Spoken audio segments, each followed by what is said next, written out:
Political divisions are as old as the Republic itself. But today's guest says that if we're serious about preserving the Union, there is much we can learn from the founders' study of the ancient republics in Rome and Greece. He's Tom Ricks this week on Story in the Public Square.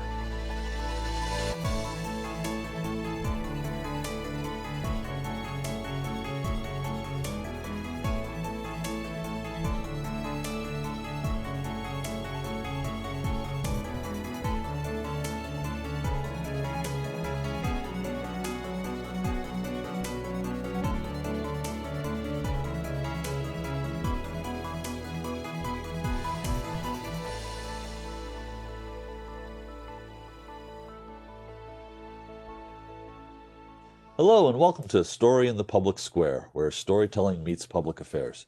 I'm Jim Ludis from the Pell Center at Salve Regina University. Joining me as he does every week is my great friend and co-host, G. Wayne Miller of the Providence Journal. Each week we talk about big issues with great guests, authors, journalists, artists, and more to make sense of the big stories shaping public life in the United States today. This week, we're joined by Thomas E. Ricks, a revered defense reporter formerly with the Wall Street Journal and the Washington Post. He's turned his considerable talents now to first principles, and that's the title of his new book about America's founders. Tom, thank you so much for being with us. You're welcome. It's a pleasure. So I mentioned you've been a Pulitzer Prize winning journalist with the Washington Post and with the Wall Street Journal. Your previous book, Fiasco, about the invasion of Iraq, was a Pulitzer Prize finalist. What made you turn your considerable talents to the founders? You know, with a lot of books, you don't quite know where it came from. With this one, I can tell you precisely. It was the Wednesday after the presidential election of 2016. I woke up and I did not understand what had happened, how it had happened, why it had happened.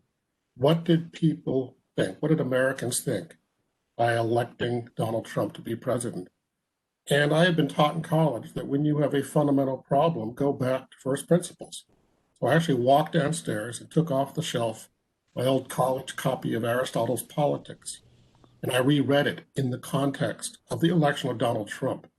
So, for example, one thing that leapt out at me was Aristotle says at one point that oligarchies are the least stable form of government. And to me, that illuminated Donald Trump. Oligarchy ruled by the rich was what we were in for, and it would not be stable. And I think that got me in a whole train of reading for the next couple of years of ancient Greek and Roman history, philosophy, literature, and that led me to the revolutionary generation of Americans who took their entire political vocabulary from Roman history, specifically from the decline of the Roman Republic. So what was it about that era, the classical era in history, that so attracted the interest of the founders? Well, consider the situation for them in the 1770s. They want to start a new type of government. They don't want a monarchy, with the exception of Alexander Hamilton, who's kind of out there. There's not a lot of examples for them to look at. There aren't a lot of nations that have been led without monarchs, kings, queens, emperors. What they have is a few Greek city-states and the Roman Republic. And they consider the Greeks to be a little bit flighty, irresponsible, so they focus much more on Rome. Even Hamilton said he thought the Roman Republic was the greatest political entity that had ever existed. And so they take their role models of how they should behave from the Romans. George Washington, for example, wants to be like Cato, the great statesman, kind of frugal, wise, prudent, reserved, rigorous. And Washington brings those characteristics not only to generalship, but also to the presidency. And a lot of what we think of as the norms of the president, that kind of reserve and being above politics, are very much the characteristics of Cato. Contrarily, John Adams wants to be like Cicero, the great Roman orator, also quite vain, as John Adams was. Jefferson, being Jefferson, a little bit different from the others, looks more to the Greeks, especially to Epicurus, the Greek philosopher, who said that the aim of life should be to pursue happiness and to avoid pain, which goes a lot to explaining, among other things, Jefferson's Declaration of Independence, but also Jefferson's lifelong pursuit of married women. He could have romance without entanglements that would last and would come back to haunt him. And so again and again, he's pitching woo to married women. So Washington is heralded for his virtue, but of America's first four presidents, he is the least well-educated, at least in a formal sense. Explain that to us. I actually think one of my favorite scenes of the book is one night in Philadelphia, Vice President John Adams, Vice President under Washington, is having some drinks with Timothy Pickering, who later would be Postmaster General and then later Secretary of State. And they have a pitched argument about whether Washington is actually illiterate. And Pickering says, oh, yeah, he is. And Adams says, no, he's not. I got good letters from him when I was in Congress and he was fighting the revolution. And Pickering poo-poos that. He said, oh, those were written by Alexander Hamilton. He knows how to write. But Washington, for his lack of formal education, is like a lot of intelligent people who are not schooled. He becomes very good at learning from experience. He reflects on his experiences. He's a man of deeds, not words. He's never really an articulate man. He's conscious of this lack, and he brings around him people who can help him with that. He also absorbs classical culture from the elites around him. His favorite play is Cato, a very popular play in the 18th century about that Roman statesman.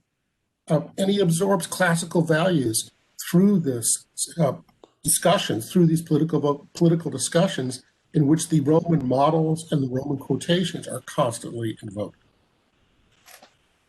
So what value did he place on virtue with the people close to him, and how did that work out in real time and in action in his relations with people post-revolution as a president? Their reading of Roman history is that the Roman Republic was brought down by two things, by partisanship and corruption, financial and moral corruption. So they want to avoid that. And they think the way to avoid that is through the pursuit of public virtue. It's a word that means something very different to them than it does to us. It basically meant public-mindedness, self-sacrificing, putting the public interest before one's own interest, even at great financial damage. And so Washington emulates that model, but finds going through the revolution that it's good to have, but it's insufficient. And Madison, much younger, is thinking a lot of the same things. And in the 1780s, they get together, Madison and Washington and some other people, and say, this system of trying to rely on public virtue, on people being self-sacrificing, is not working for us.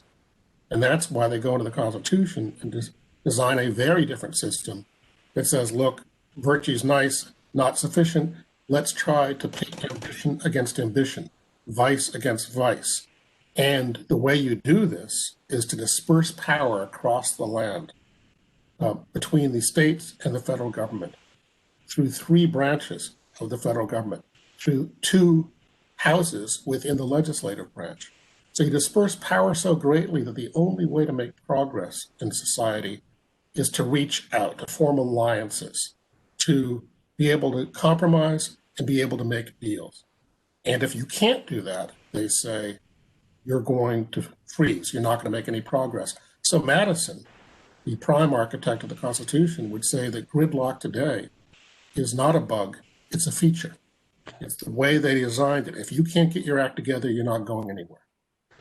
Is there a direct corollary, a direct analog from the ancient world to the U.S. Constitution? There isn't really. The Constitution tries to be the best of what they've read from the ancient world, and especially as interpreted by Montesquieu, the great French philosopher of the Enlightenment, who basically, in his writings, designs the modern liberal state based on tolerance, trying to balance justice with equality, trying to have freedom of association, the belief that personal individual conscience should be respected.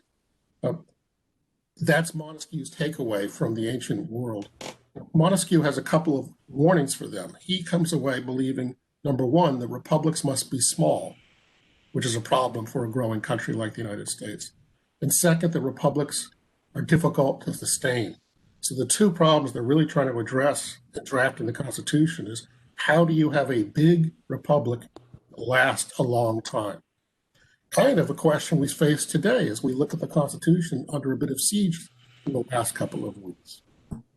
So let's talk about today. We are taping this 1 week after the riot in the Capitol and on a day when the House is poised to impeach the president for the second time. If we had a time travel machine and could bring Washington and some of the other early presidents here today, let's start with Washington. What would they think, say, react?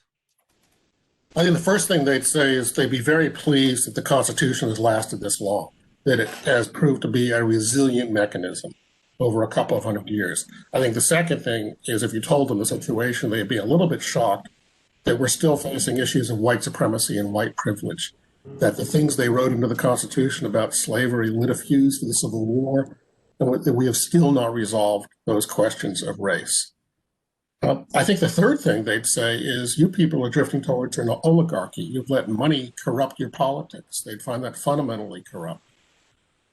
Looking specifically at the riot in the Capitol that was meant to stymie the process of the Constitution and the peaceful transfer of power, and did. I mean, it's now not a peaceful transfer of power anymore. For the first time in American history, we have a presidential transition that has turned violent. So I think they'd be bothered by that. They would say we wrote the Constitution in part in reaction to Shays' Rebellion in Western Massachusetts a couple of years before the Constitution. That's the reason there's a phrase in the Constitution about ensuring domestic tranquility. And they would say the people who are running your government were asleep at the wheel. I don't think they ever have really considered, though. They knew that bad people would get into office, but they didn't. I don't think they wrestled with the issue of what do you have a president who's insurrectionist, a president who tries to stymie a transition. They believe so much in virtue, I don't think they believe that to be possible. On the other hand, they'd say, look, we designed a mechanism in there to impeach a president. So I think they'd actually be rather pleased to see how quick and effective the reaction has been. I think by the end of the day, Donald Trump will become the first person in American history to be impeached twice. And by the time this broadcast, we'll know that for the fact. But Tom, you have been one of the most important reporters on the American military in the last 25, 30 years. You've been, you've received great awards for that reporting. I'm curious your sense of the presence of, I guess, insurrectionist forces within the military, within the national security apparatus more generally. Do you have a sense of how pervasive that threat is? I don't. I would say simply that the American military does tend to reflect American society. There are right-wing extremists in our society. There are some in the U.S. military. I think the U.S. military could do a better job of policing its ranks, and I think they will going forward. I think they were not quite alert to the issue of right-wing extremism as they should have been. And this is partly because of the normalization of it by the president. I remember, though, in Baghdad, Iraq, when you went to the Green Zone 20 years ago during the American occupation early in of Iraq, every single television in the military headquarters had one station on, Fox News. And that's bad. And it was bad for the execution of the mission. And I think they were not sufficiently conscious of that going forward. I think they will be. I think, for example, also General Milley, the chairman of the Joint Chiefs of Staff, was rather naive last summer when he allowed himself to be pulled into President Trump walking across Lafayette Square and being present at a brutal attack on peaceful demonstrators exercising their First Amendment rights. Now, and we are seeing part of the result of that is the right wing, these people who invaded the Capitol building, believed that they would be treated differently, and they were treated differently. Imagine if that mob had been black. I think that the reaction in this country would have been very different. you're seeing a lot of people kind of surprised to find themselves being arrested for what they did. They're just doing what the president told them to do. So it is a kind of shocking and stunning situation. At the same time, it would be familiar to these people, not always in good ways. John Adams, as president in the 1790s, thought it was illegal to criticize him, that presidents should not be criticized. And he threw into jail dozens of newspaper editors simply for criticizing the president. To his credit, Thomas Jefferson comes in a peaceful transition of power from Adams. And he says two things in his inauguration. Number one, he says, every difference of opinion is not a difference of principle. That is, people can disagree with you and not be bad people. And the second thing he says is, I'm not going to throw the opposition into jail. However, John Adams, he does have a peaceful transition, but John Adams declines to attend the inauguration of President Jefferson, the first transfer of power to the opposition in our history. And instead, John Adams hops the 4 a.m. coach to Baltimore and gets out of town. Huh. So how could Adams, it seems inconceivable to me that he would imprison journalists for criticizing him. I'm saying this through the lens of a little biased, Wayne. Yeah, and a little bit of bias too. I'm glad I'm in 2021 and not back then. But seriously, how could he possibly have done that? I'm not a historian of Adams, but you are. Remember that John Adams is very influenced by Cicero, the Roman statesman. Cicero is living in a revolutionary time, and he's trying to contain it, and he's all about stability. And so too, John Adams believes that faction, that partisanship is almost treason. And people who are pushing political parties and political newspapers are emerging as a force in the 1790s, much like social media today, very disruptive. And Adams says, this is bad. I'm going to put an end to this. I'm going to put these editors in jail because they are treasonous. It was a definitional problem. They didn't have a vocabulary to talk about what was happening. They didn't really see that the political parties were emerging. Madison did, and Madison and Jefferson are pushing political parties. Adams believes to his bones that political parties are a form of treason because it's allegiance to a party rather than to country. And sometimes that can be. Right now, you're seeing it again in this country where people have been putting the interest of their presidential ambitions or the Republican Party above the interest of the country. I'm talking about people like Ted Cruz and Senator Hawley from Missouri. These people were willing to see a violent attack on the Capitol building because it advanced their interest of trying to stop the election results from being counted. Tom, so I enjoyed this book on a lot of different levels, but I want to talk to you about Epicureanism. I can remember being a schoolboy and asking my social studies teacher, what exactly is the pursuit of happiness? And I think I got some, if I remember correctly, the response was something about property, that what Jefferson really meant was just property, that was happiness. That's not what Jefferson meant. And you describe in wonderful detail the relationship with Epicureanism. For our audience, could you explain that a little bit more? You mentioned it briefly, but I wonder if you could just elaborate a little bit. Well, I think your poor social studies teacher was influenced by a bad book by Carl Degler that really influenced a lot of 20th century historians. Degler says the Constitution is all about John Locke, and John Locke has a phrase, life, liberty, and property. Jefferson, in a fascinating move, takes that phrase and substitutes happiness. And it's a hugely important word. To have a nation whose fundamental law says our citizens are about life, liberty, and happiness. Well, happiness is, I gotta say, Jefferson, sex, drugs, and rock and roll. Jefferson liked sex, good wine, and pretty women. So there was a bit of sex, drugs, and rock and roll, but it wasn't just that. It also was prudent, wise living. On the other hand, I think Jefferson uses Epicureanism a bit as a way of becoming emotionally distant. The interesting thing is the more I researched this book, I think the more I felt I understood Washington and Madison. Different people, but really interesting people you could get your arms around.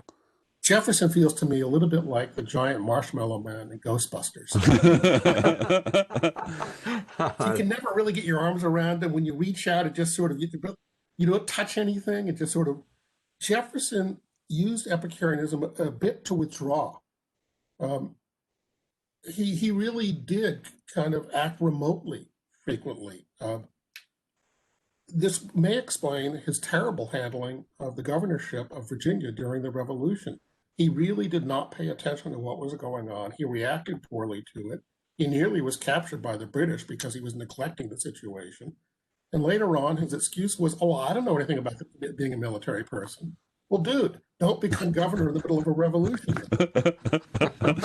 Jefferson can be very frustrating in that he's very elusive. I got to say, there's an old saying among American historians, the more you know about George Washington, the more you admire him. And I think the same is true of Madison. The more I learned about Jefferson, the less I admired him, the more frustrated I became by him. Of all the founders, with him, you have the greatest gap between words and action, between rhetoric and actually how he lived his life.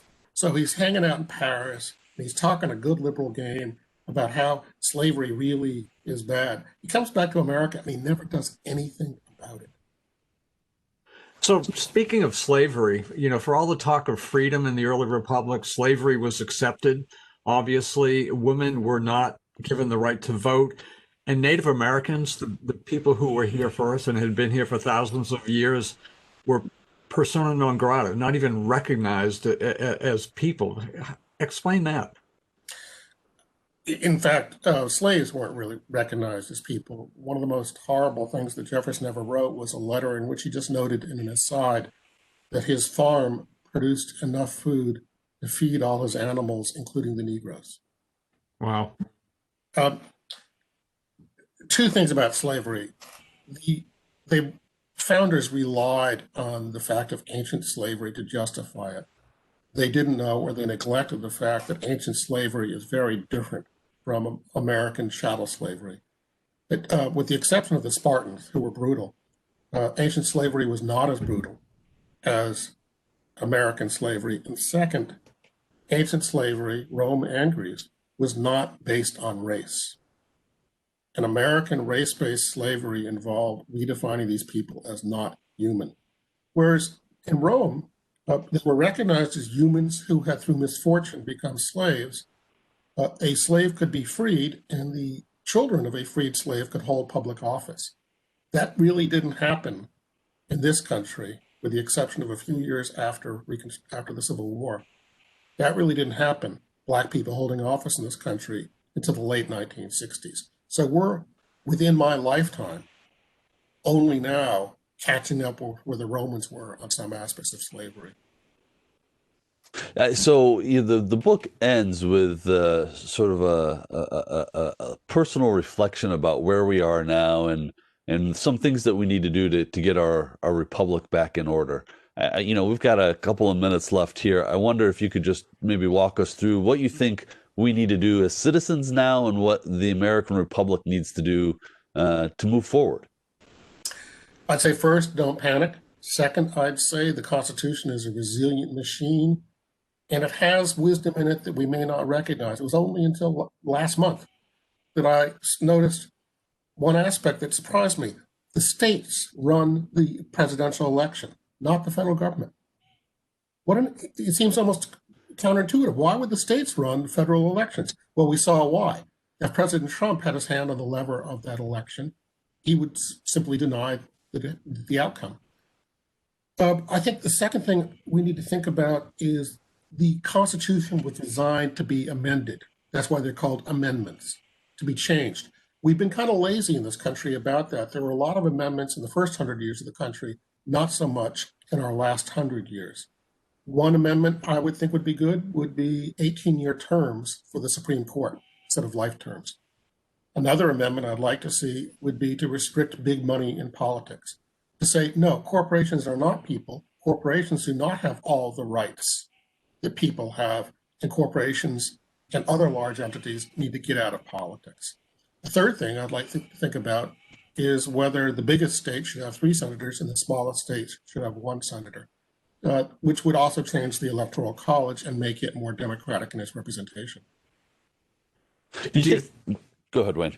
No, do you think there's a realistic chance of any of those amendments being proposed and eventually passed? You never know. I didn't think until last week that would we see a right-wing invasion of the Capitol building that resulted in the murder of a police officer.